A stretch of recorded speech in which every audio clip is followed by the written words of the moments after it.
دلتنگی های آدمی را باد ترانه‌ای می‌خواند، رؤیاهایش را آسمان پرستاره نادیده می‌گیرد.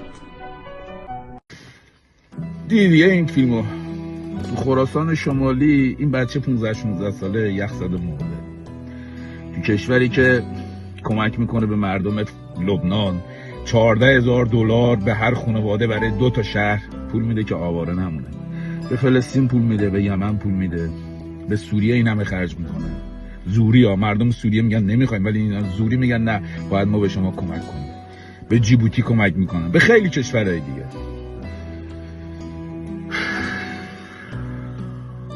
عزیز من، آقای من گرامی، پوفیوس، حرومزاده، این اون عدالتیه که شما ازش دم میزنین؟ تو کدوم خدا رو